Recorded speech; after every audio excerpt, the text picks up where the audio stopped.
Oke. Assalamualaikum warahmatullahi wabarakatuh. Selamat siang. Siang.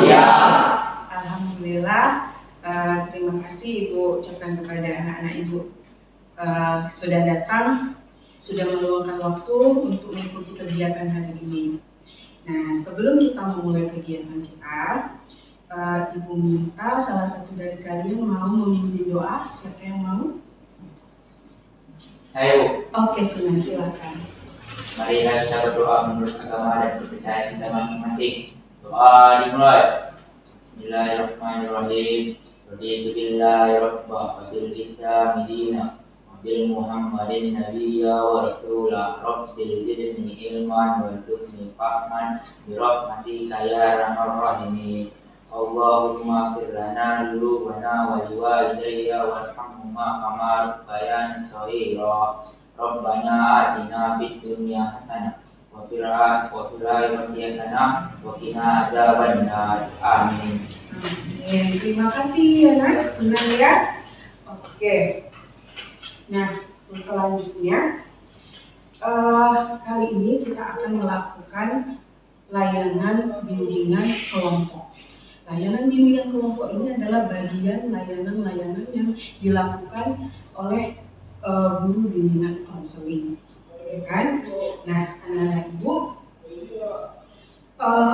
kegiatan ini akan dilaksanakan selama 45 menit ke depan. Oke ya, siap ya, mau ya? Nah, dalam layanan ini, bimbingan kelompok ini, kita akan melakukan diskusi, curah, tanya jawab, saling memberikan pendapat, solusi setiap permasalahan atau topik yang akan kita bahas. Nah, dalam kegiatan ini ada asas-asas yang harus kita penuhi. Yang pertama, asas kerahasiaan. Kepada anak-anak Ibu diminta dalam mendapatkan informasi ini di kelompok ini diminta dijaga kerahasiaannya. Ya, tidak perlu tahu orang lain di luar dari kelompok kita tentang apa yang kita bahas di kegiatan ini. Sepakat ya? Sepakat. Oke. Selanjutnya ada asas keterbukaan. Diminta kepada anak-anak Ibu secara terbuka menceritakan pengalaman pribadinya, ya, secara terbuka menanggapi setiap apa yang disampaikan oleh teman-teman kelompok kita, ya. Nah, selanjutnya kesukarelaan.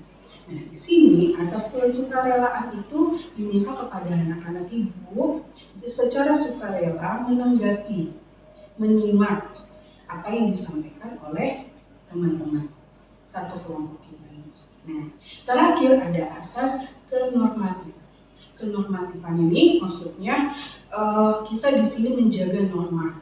Ada norma-norma yang harus kita junjung dari etika kita berbicara, kata-kata yang kita gunakan, sikap kita. Sepakat? Oke, sepakat. Nah, di dalam kegiatan ini diminta kepada anak-anak Ibu untuk lebih berpartisipasi aktif untuk menanggapi topik yang akan kita bahas nanti. Setuju ya? Setuju. Oke. Sebelumnya, kalian kan dari berbeda kelas ya? Ya. Pasti ada yang belum kenal, tahu muka, tapi tidak pernah kenal secara pribadi. Nah, pada tahap ini kita perkenalan dulu. Caranya, kamu namanya siapa? Indriani. Indriani memperkenalkan diri, kelasnya apa disebutkan, tapi sambil memperagakan hobinya Indriani. Contohnya begini, berdiri tapi ya, menghadap teman sebelahnya. Kan, contohnya begini. Perkenalkan, nama saya Dina Khairani dari kelas Jasa Boga. Selanjutnya, baru kamu siapa namanya? Francisca. Oke, bisa kita mulai? Atau kita berdiri semuanya? Oke, silakan. Peragakan yang menunjukkan itu adalah hobi kalian sambil memperkenalkan diri dari nama, kelas. Oke? Silakan dimulai. Perkenalkan, nama saya Indriani sebelumnya dan hobi saya Ulang lagi. Diperagakan ya, contohnya ibu hobinya suka make up, ya kan? Contohnya, perkenalkan nama saya Dina Khairani dari kelas Desa Boga. Selanjutnya, coba silakan. Perkenalkan, nama saya Indriani Sukumaya, kelas Boga 11 Boga 1. Oke, silakan. Perkenalkan, nama saya Francisca Jai dari kelas 11 TAB. Selanjutnya, perkenalkan, nama saya Fitran Tani dari kelas 11 Boga 1. Ulang. Jelas. Ayo. Perkenalkan, nama saya Fitran Tani dari kelas 11 Boga 1. Sudah saya. Perkenalkan, nama saya Dina Siti Hidayah dari kelas 11 Boga 1. Perkenalkan, nama saya Hendy Mani dari kelas 11. Selanjutnya, Perkenalkan, nama saya Sunan Fajali Harahap. Saya dari kelas 11 TDKP. Selanjutnya, Perkenalkan, nama saya Ismail Prayoga, saya dari kelas 11 THP. Selanjutnya, Perkenalkan, nama saya Nikolai Wawan, saya dari kelas 11 TD. Oke, terima kasih. Beri tepuk tangan.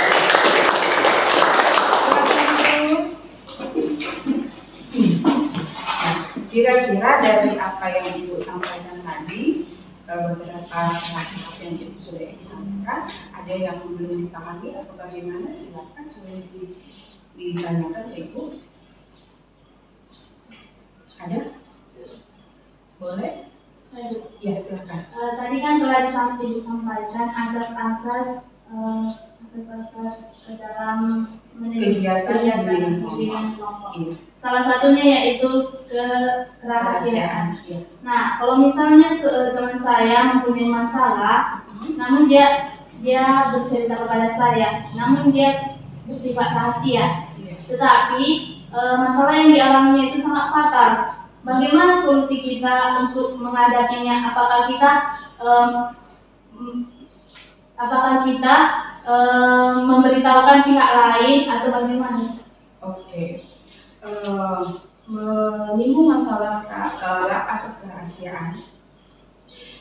Ada teman menceritakan suatu rahasia sama kita, lalu kita tidak tahu bagaimana memberi solusinya. Kita sarankan kalau kita mau bertanya sama orang lain di luar dari kita, sebaiknya karena itu kita sudah janji bahwa itu sudah kesepakatan dirahasiakan. Jika memang menurut kamu perlu disampaikan ke orang lain di luar dari kalian, minta izin dulu sama temannya. Boleh nggak saya bercerita dengan bapak si ini atau teman kita si ini supaya kita cari tahu solusinya bagaimana. Seperti itu. Tetap minta izin karena sudah sepakat dari awal kalau ini adalah rahasia. Oke, terima kasih ya, Francisca, pertanyaannya bagus sekali.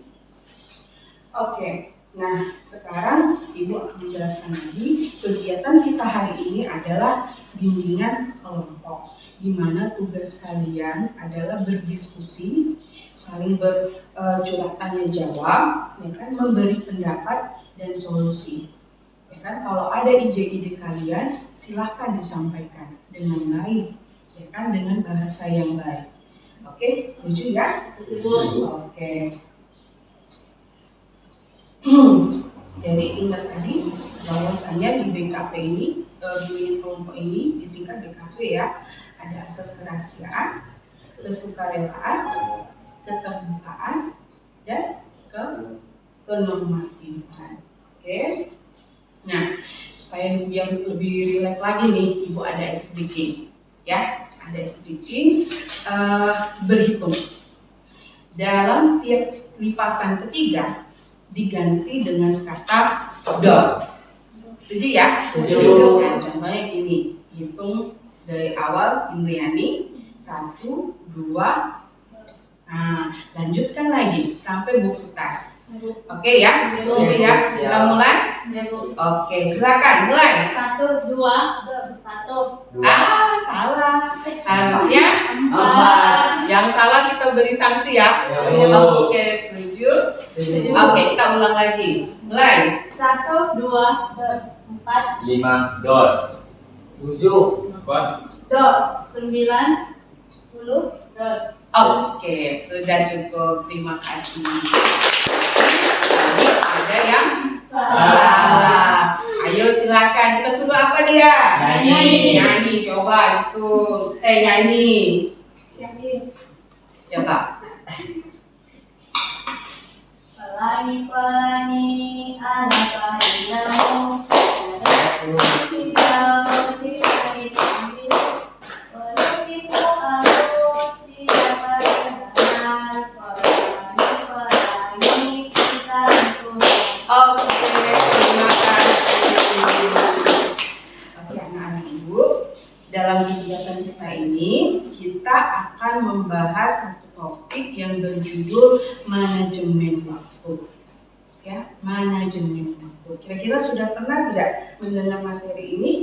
Pernah. Pernah. Kegiatan apa itu? seperti kegiatan yang dimakan waktu. Oh iya, oke, bagus sekali. Nah, di sini Ibu akan menayangkan materi tentang manajemen waktu. Diminta kepada anak-anak Ibu untuk memperhatikan poin-poinnya. Kalau ada ngerasa itu hal yang penting, silakan dicatat. Nanti kita setelah itu akan berdiskusi bagaimana isi dari materi itu. Dan Ibu minta lagi salah satu dari kalian membacakannya ya. Oke? Oke, Bu.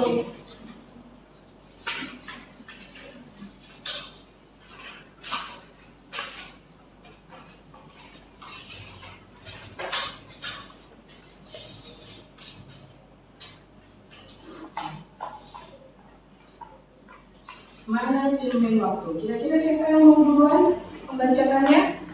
Siapa? Silakan. Oke. Nah, silakan. Pengertian manajemen waktu.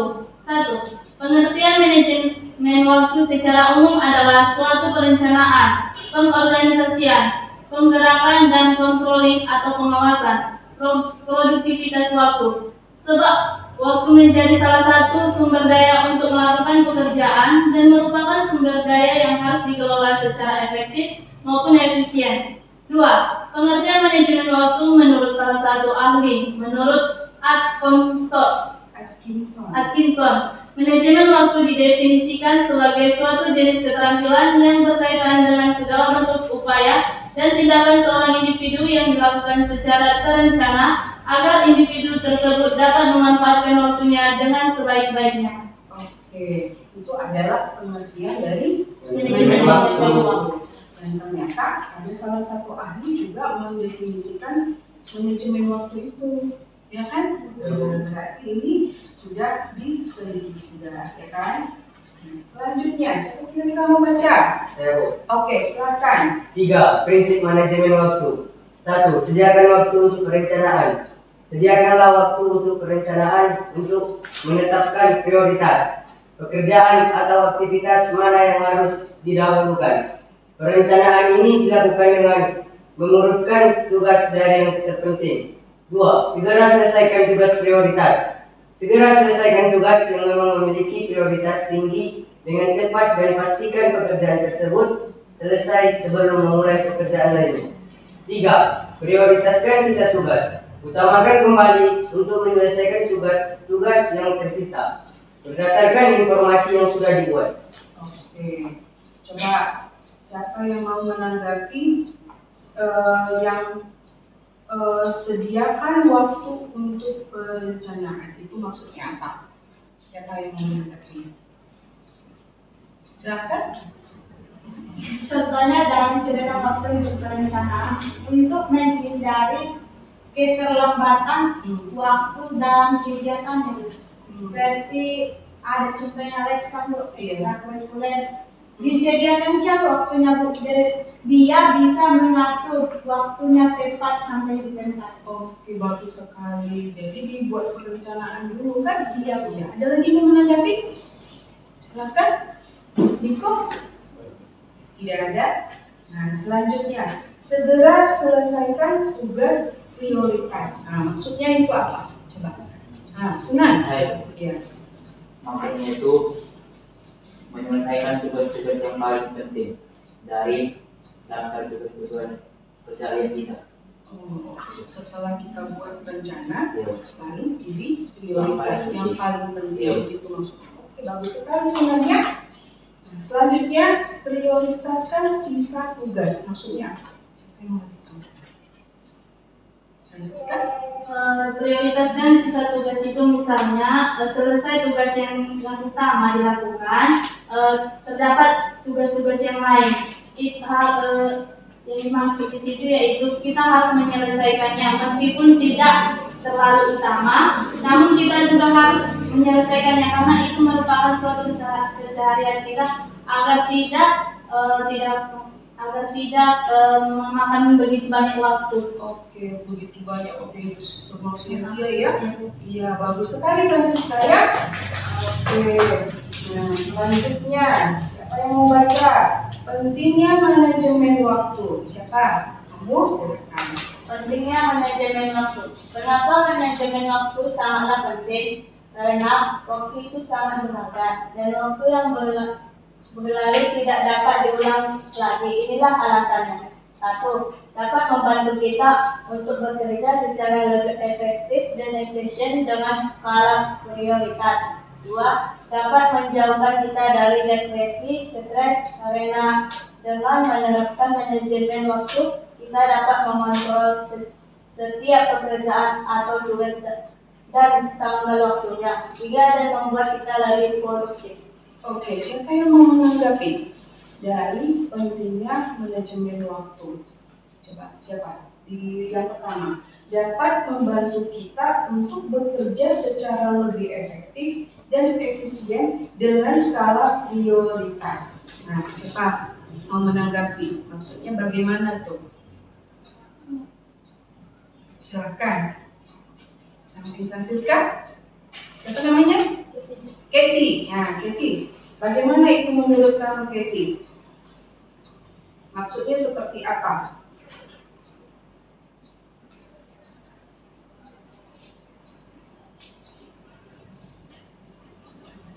Bagaimana?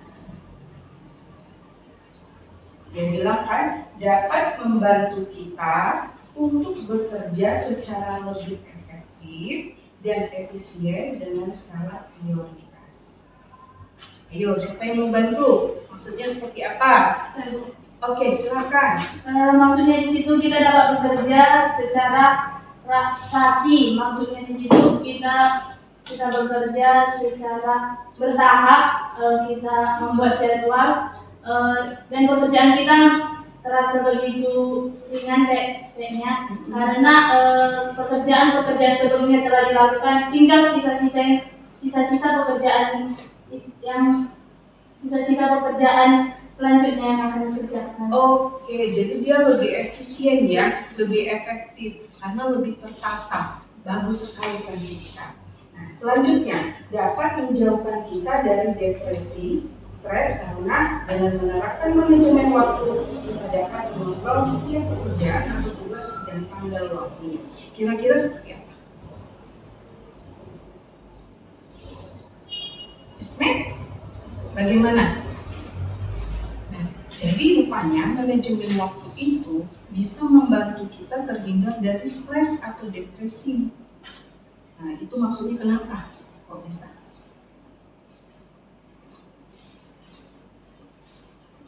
Bagaimana? Belum tahu. Kalau Niko?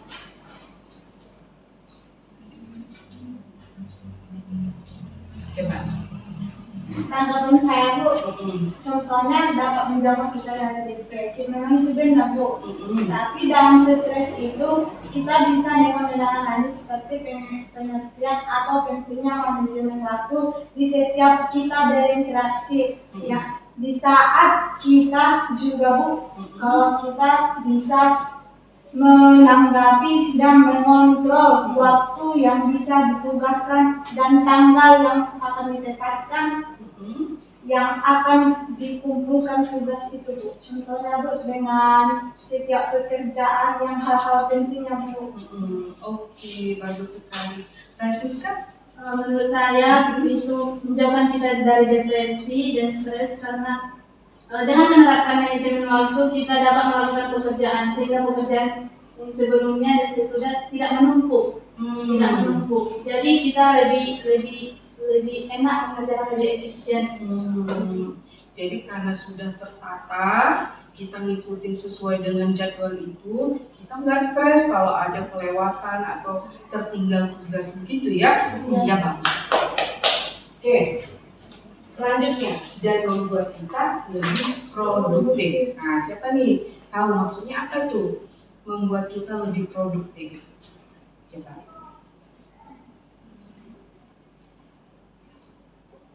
Sunan, bagaimana? Kurang tahu. Siapa? Randy. Gimana Randy? Kurang tahu. Jadi, iya silakan. Dari membuat kita lebih produktif, kan produktif itu produk atau membuat. Kalau aktif itu membuat dalam suatu aktifnya dalam waktu tuh. Waktu menempatkan atau mengontrol efisiennya ke depannya. Oke, bagus sekali ya. Nah, siapa lagi yang mau tanggapan? Bila? Francisca. Membuat kita lebih produktif, maksudnya itu membuat kita lebih percaya diri untuk melalui hari-hari yang kita lalui. Kita yakin kita bisa untuk melakukan suatu pekerjaan yang akan mendatang. Bagus sekali. Jadi kan benar kata Indriani dan benar juga kata Francisca. Nah, dalam membuat manajemen waktu itu karena sudah tertata kegiatan kita, jadi nampak kelihatan apa yang betul-betul yang bermanfaat kegiatan itu, ya kan? Betul-betul yang bisa membuat kita memang jadi tertata, teratur kegiatannya, gitu. Jadi nampak dari perencanaan itu hal-hal apa yang bermanfaat yang kita lakukan, seperti itu, ya kan? Terima kasih. Selanjutnya.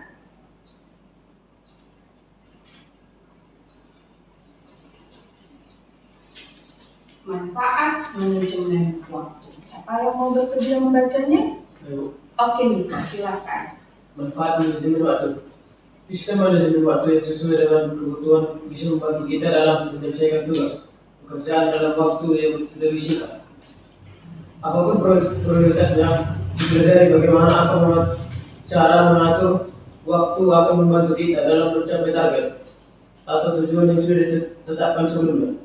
Inilah beberapa alasan mengapa kita harus manage waktu. 1. Dapat membantu kita membuat prioritas. Seperti misalnya, manakah yang harus didahulukan, membayar uang sekolah atau membeli handphone baru. 2. Dapat mengurangi kecenderungan untuk menunda-nunda tugas atau pekerjaan. 3. Dapat membantu menghindari tabrakan waktu atau bentrok. Seperti misalnya, menghindari dua kegiatan yang seharusnya tidak dilakukan secara bersamaan. 4. Dan dapat membantu mengevaluasi perkembangan atau kemajuan kita dalam menyelesaikan tugas atau pekerjaan. Oke, terima kasih Niko. Nah, manfaatnya dapat membantu kita membuat prioritas. Setelah kita membuat perencanaan, nah di situ nampak nanti hal kegiatan apa yang paling utama yang wajib untuk dilakukan segera, seperti itu.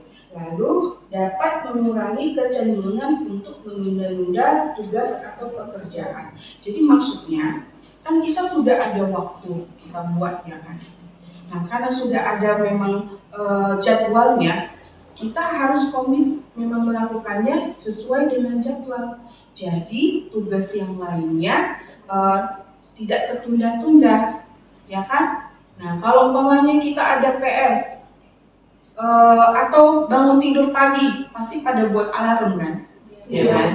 Sering itu pasti 5 menit lagi tunda, 5 menit lagi tunda, terakhir jadi kelewatan. Akhirnya jadwal yang lainnya pun jadi terganggu. Seperti itu. Paham semuanya? Paham. Oke. Lalu dapat membantu menghindari tabrakan waktu atau bentrok, seperti menghindari dua kegiatan yang seharusnya tidak dilakukan secara bersamaan. Gara-gara menunda-nunda waktu itu, pekerjaan yang harus dikerjakan berikutnya menjadi bentrok, ya kan? Gara-gara menunda pekerjaan sebelumnya, ya kan? Sesudahnya jadi bentrok, ya kan? Rusaklah kegiatan yang lainnya, seperti itu. Nah, selanjutnya, dan dapat membantu mengevaluasi perkembangan atau kemajuan kita dalam menyelesaikan tugas atau pekerjaan. Dari jadwal yang kita buat, perencanaan yang kita buat, nah di situ bisa kita menilai, oh ini sudah bagus nih saya lakukan, gitu. Nah, oh berarti besok yang harus saya lakukan seperti ini karena hari ini saya ada yang kurang, seperti itu, mengevaluasi, menilai gitu ya. Nah, selanjutnya siapa bersedia membaca? Silakan. Mengatur kegiatan sehari-hari. Dalam kehidupan sehari-hari, sangat disayangkan apabila waktu yang kita miliki terbuang percuma, apalagi bagi anak dalam usia remaja. Ada banyak hal yang bisa dilakukan dalam menggali sebanyak mungkin potensi yang dimiliki sehingga kelak berguna bagi secerahnya hidup di masa mendatang. Dan pada hakikatnya kegiatan anak dibagi menjadi 3 jenis, yaitu 1. Kegiatan rumah, yang kedua kegiatan sekolah, dan yang ketiga kegiatan sosial. Kegiatan-kegiatan tersebut perlu dijaga kelangsungannya dan jangan sampai kegiatan yang satu menanggung kegiatan yang lain sehingga semuanya bisa saling mendukung mewujudkan satu keberhasilan anak, baik dalam status sebagai siswa maupun sebagai anggota keluarga dan masyarakat. Oke, terima kasih Yeni. Nah, 3 hakikat ini tidak terlepas dari kalian. Ya, kegiatan ini, 3 kegiatan ini tidak terlepas dari kehidupan kalian. Kegiatan di rumah, ya kan? Kegiatan di rumah itu gimana maksudnya? Saya memasak, mencuci, beres-beres rumah. Beres-beres rumah, apalagi itu kegiatan rumah. Seperti misalkan tugas dari sekolah. Dari sekolah, pekerjaan rumah ya. Oke, lalu kegiatan sekolah.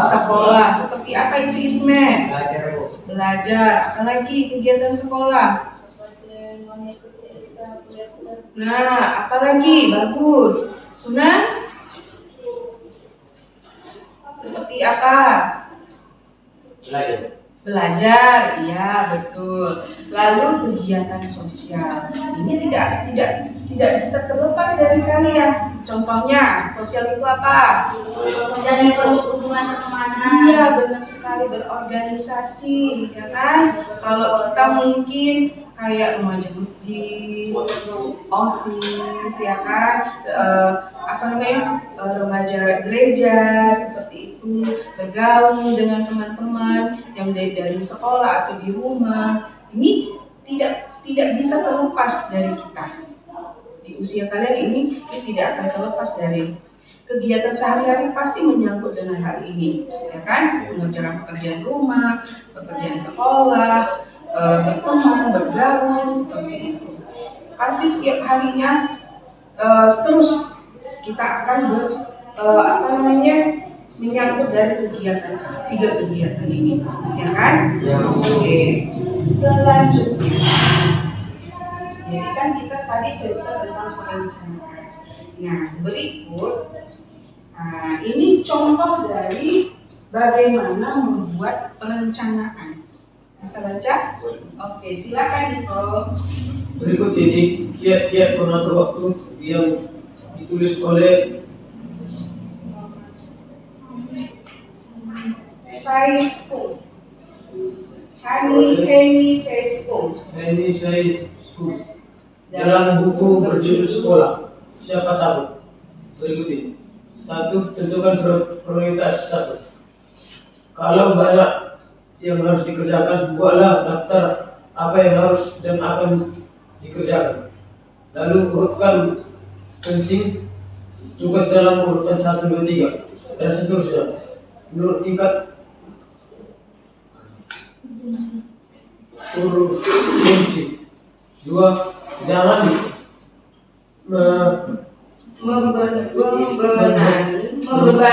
membebani diri dengan jadwal yang berlebihan. Lakukan perubahan untuk mencapai prestasi secara bertahap. Kalau terlalu banyak yang harus dilakukan, yang harus kita lakukan, kita dapat menjadi bingung dengan jadwal tersebut. 3. Luangkan waktu untuk membiasakan diri menjadi teratur. Menjadi teratur membutuhkan pembiasaan yang cukup lama. 4. Luangkan waktu untuk refreshing. Waktu untuk penyegaran membantu Anda agar tetap sehat secara mental dan fisik. 5. Jangan menunda-nunda. Banyak orang menunda-nunda kerja karena suatu alasan. Mungkin tugas yang mereka hadapi terlalu sulit atau pekerjaan tersebut membuat stres. Apapun penyebabnya, menunda bisa menjadi kebiasaan buruk. Oke, terima kasih Niko. Nah, sekarang Ibu akan menayangkan suatu film dokumenter tentang manajemen waktu. Disimak ya. Lucu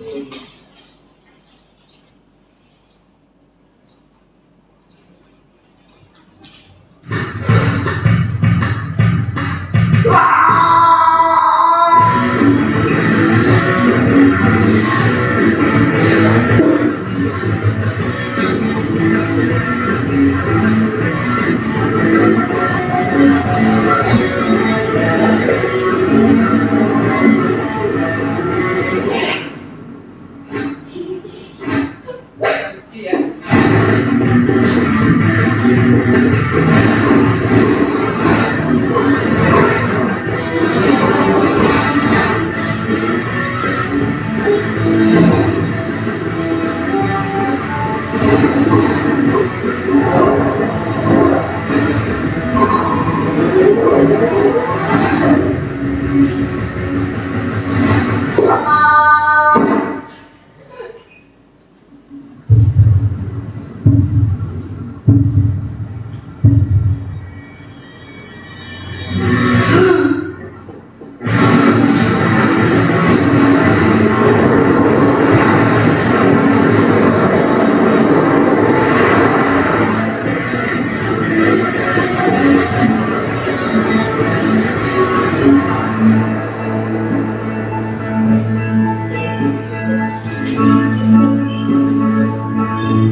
Kenapa?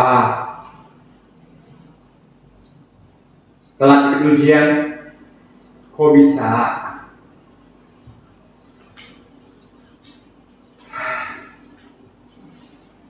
Itu gara-gara tadi. Itu pisang. Itu cewek. Sama tadi kulitnya. Yakin. Bukan karena semalam. Semalam sih gue BBM-an, terus main game,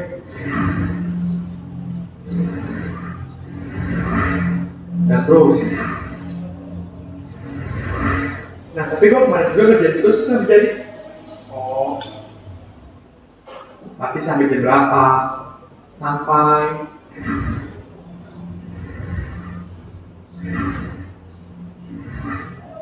subuh.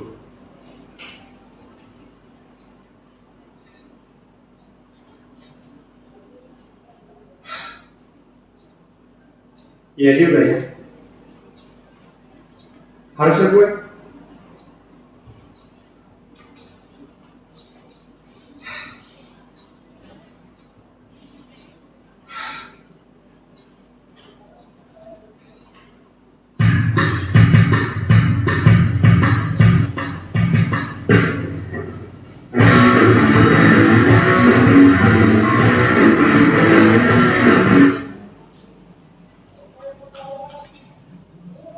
Oke.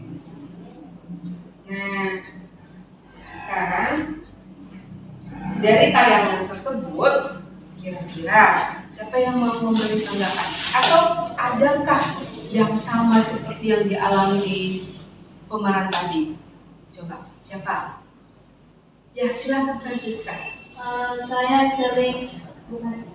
Saya memang pernah terlambat. Itu dikarenakan saya diburu oleh tugas. Karena hari-hari sebelumnya saya sering menunda waktunya.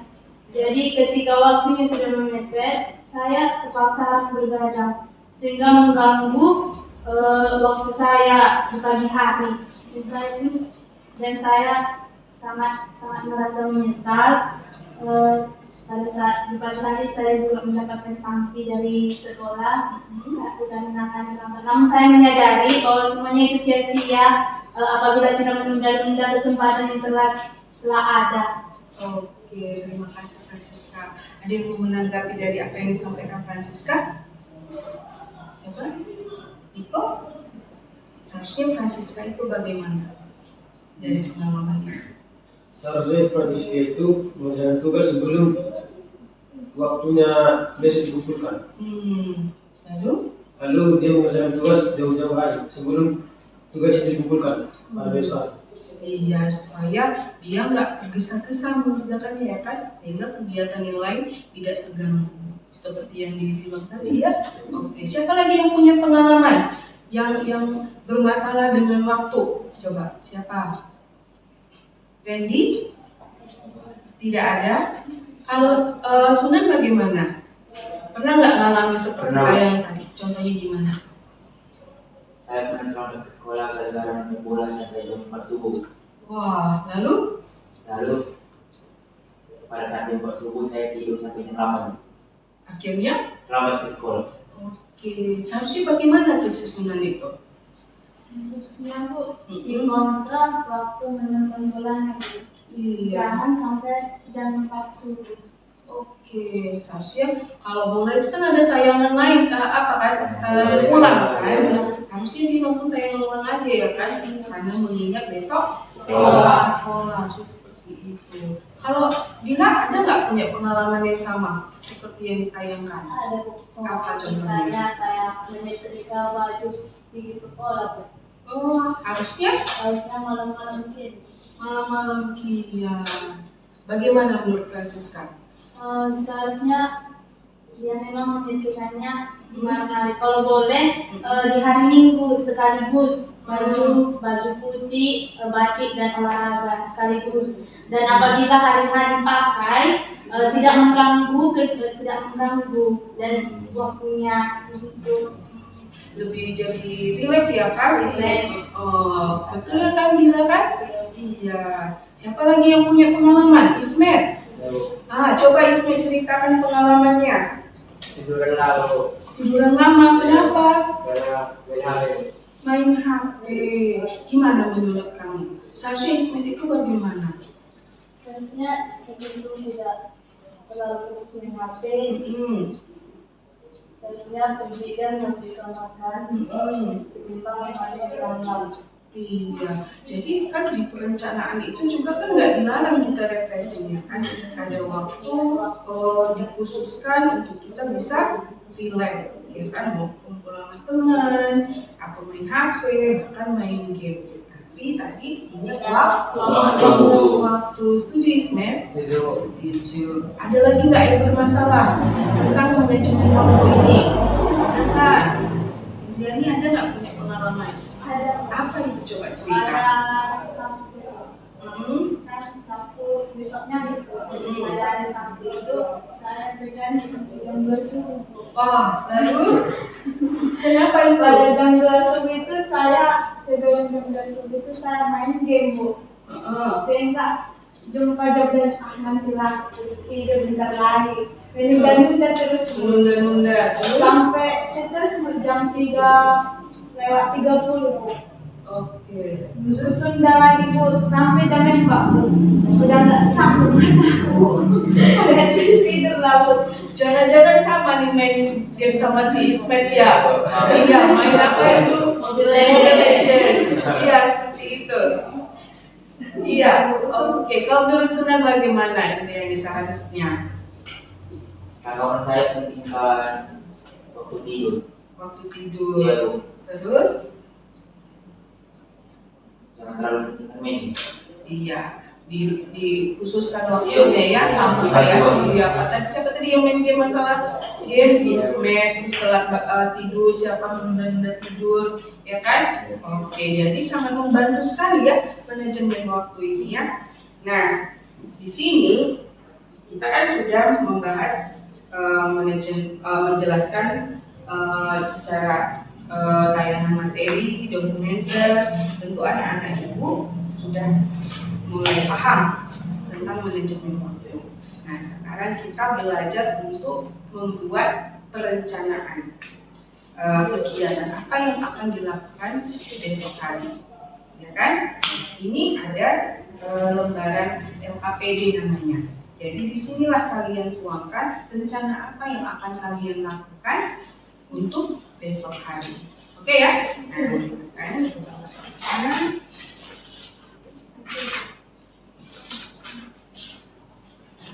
Anda sudah ya?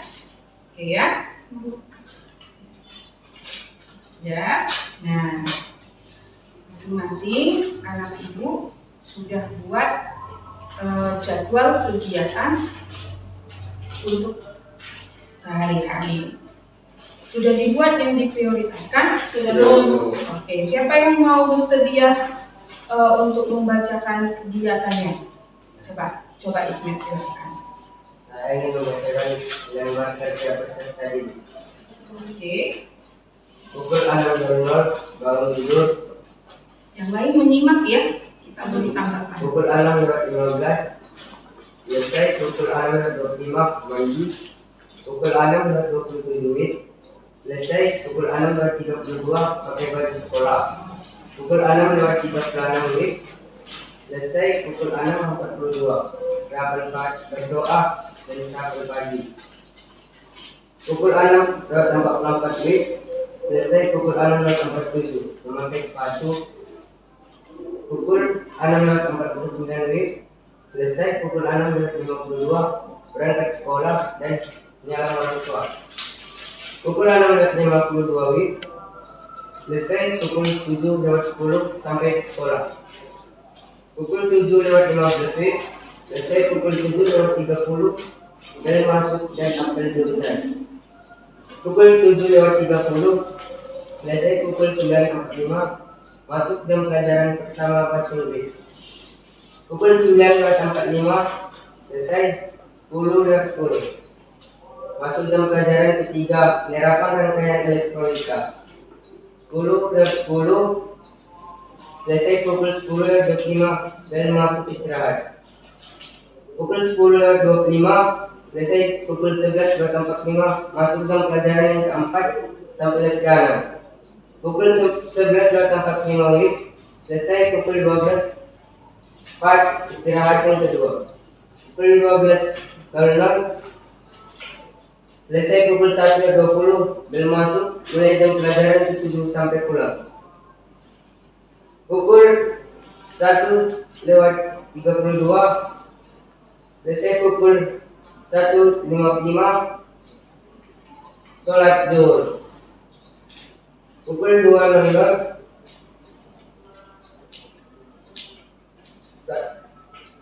sampai ke rumah.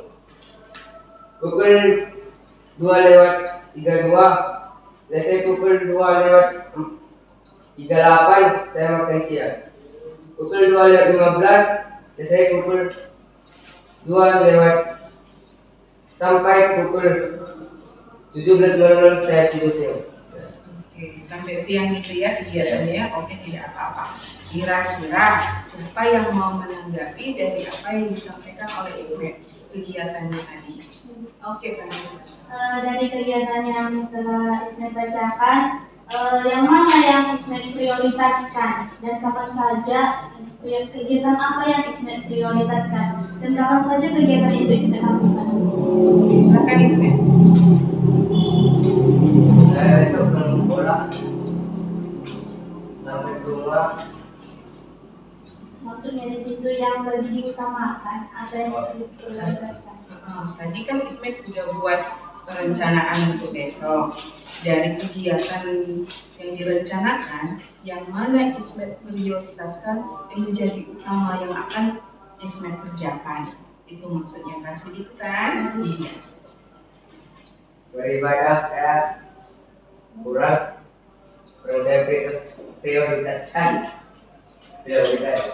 Beribadah yang diprioritaskan. Oh, jadi kata Ismet yang dia prioritaskan itu adalah beribadah. Seperti itu. Ada yang mau bertanya lagi? Silakan Bu Yani. Seharusnya Ismet membaca pada makan siang bukan jam 1:32 sampai 9:00 jam 1:38, tetapi dituliskan dengan waktu 13:32 bukan jam 1. Itu jam 1 subuh. Oh iya, oke mengerti Ismet. Kalau menurut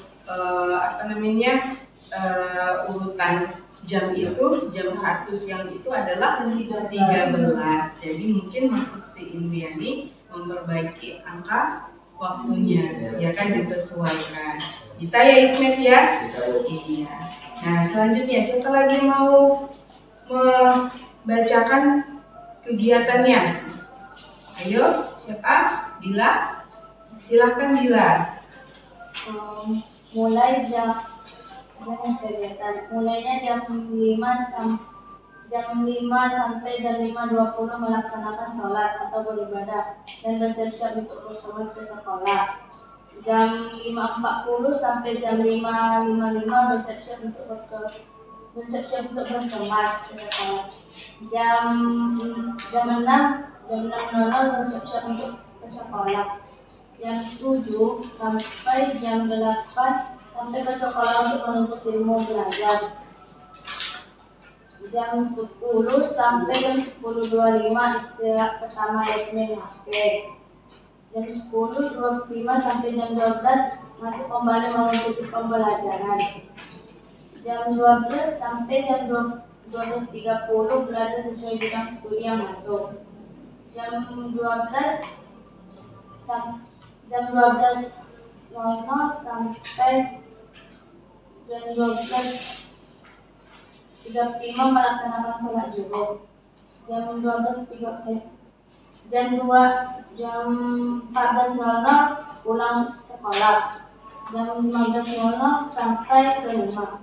Jam 16:00 sampai jam 18:00 bersiap-siap untuk mengajari anak-anak mengaji. Jam 18:50 melaksanakan sholat maghrib. Dan jam 19:00 mengerjakan tugas, bermain HP dan membantu orang tua. Jam 20 melaksanakan sholat isya. Jam 20 sampai jam 5 tidur. Oke, terima kasih Dila. Oh, Dila mengaji juga di rumah. Hebat sekali ya Dila ya. Oke, ada yang mau menanggapi kegiatan Dila? Saya Boleh, silakan Dila. Dengan jadwal yang Dila buat, apakah menurut Dila itu sudah pas? Karena berapa menit jarak dari rumah ke sekolah? Apakah Dila tidak terlambat. Kalau misalnya jarak dari rumah ke sekolah itu 40 menit. 40 menit. Rumah Dila di mana? Di Padang. Oh, di Padang. Terus? Jadi tidak kemungkinan besar Dila tidak terlambat. Kadang terlambat, kadang tidak. Oke. Kadang lebih sering terlambatnya atau tidaknya? Lebih sering. Jarang terlambat. Oke, bagus ya. Berarti memang sudah diatur waktunya ya. Oke, anak-anak. Masing-masing kalian kan sudah melakukan perencanaan kegiatan yang akan kalian lakukan esok hari. Dan tidak hanya besok hari saja. Untuk selanjutnya, kalian sudah bisa membuat perencanaan kegiatan apa yang kalian lakukan. Ya kan? Lebih mudahnya lagi pakai handphone ya kan?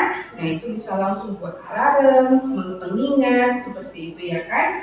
Nah, anak-anak ibu, tadi kita sudah membahas tentang materi manajemen waktu dan sudah melihat tayangan tentang manajemen waktu.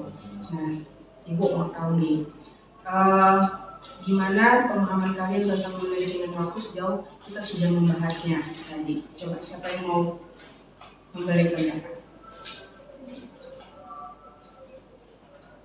Apa yang kalian dapat dari pembahasan kita hari ini tentang manajemen waktu? Sunan?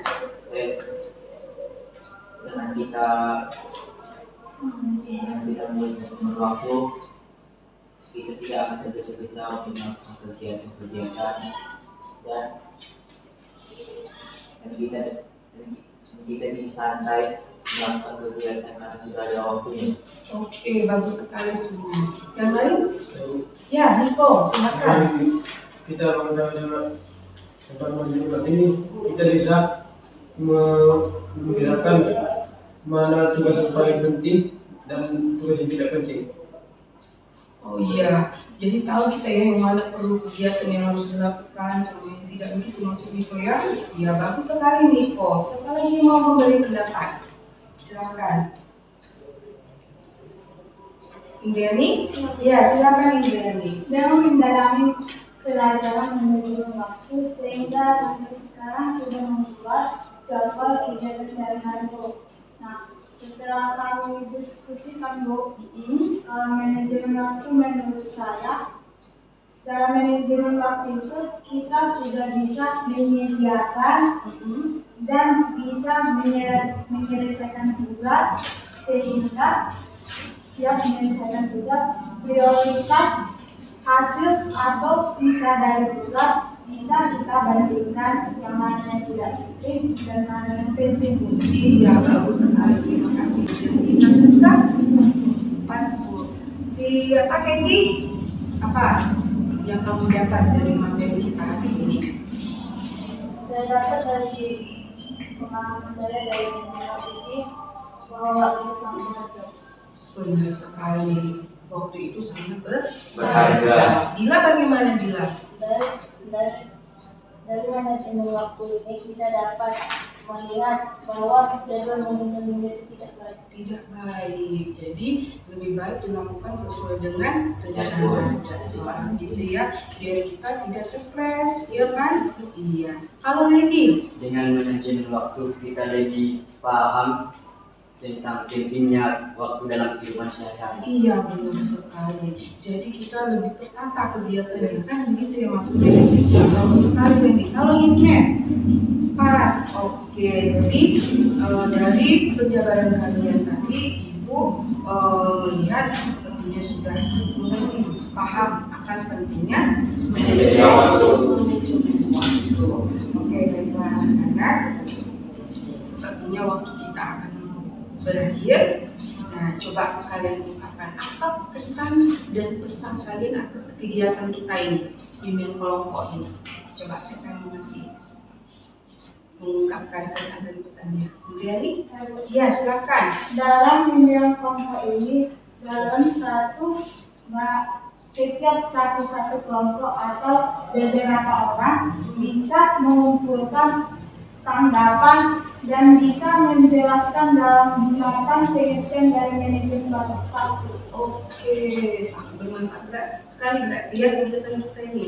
Seperti menukar pikiran, Bu. Oh iya, bertukar pikiran ya, saling memberi solusi begitu ya. Iya. Nah, pesannya apa? Pesannya, kalau menurut saya, Bu, pesannya kan kita sekarang lagi menukar pikiran.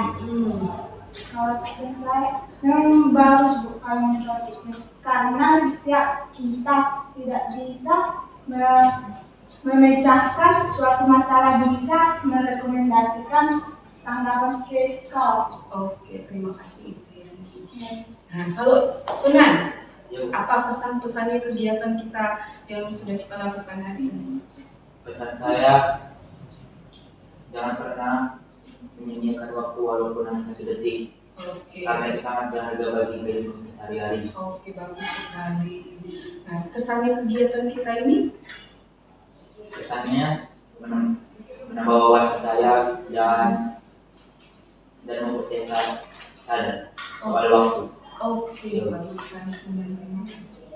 Kalau Niko, pas juga. Ismet, pas. Randy, oke. Jadi harapan Ibu dengan materi kita hari ini, anak-anak Ibu sudah pandai dalam mengelola waktu, memanage waktu, ya kan? Sehingga kegiatan sehari-harinya lebih tertata. Jadi nggak ada lagi istilah yang ketinggalan terlambat datang sekolah, ketinggalan mengerjakan tugas, ya kan? Setuju? Setuju. Oke. Jadi untuk berikutnya suatu mungkin akan datang apabila ada kegiatan kelompok ini, kalian bersedia lagi nggak? Bersedia. Oke, sepakat ya? Sepakat, Bu. Oke, terima kasih. Nah, tadi kita sudah memulainya dengan doa. Nah, ada baiknya juga kita mengakhiri kegiatan ini dengan doa. Siapa yang mau bersedia berdoa? Oke, silakan Ismail. Bismillahirrahmanirrahim. Wal asr. Innal insana lafi khusr. Terima kasih Ismail. Nah, untuk kegiatan hari ini kita akhiri. Semoga kita selanjutnya dalam belajar tetap semangat, ya kan? Tetap bergiat mencapai cita-cita yang kita inginkan. Ya, tidak lupa tolong sampaikan salam Ibu kepada orang tua di rumah. Ya, Ibu akhiri. Wassalamualaikum warahmatullahi wabarakatuh. Selamat siang anak-anak. Siang, Bu.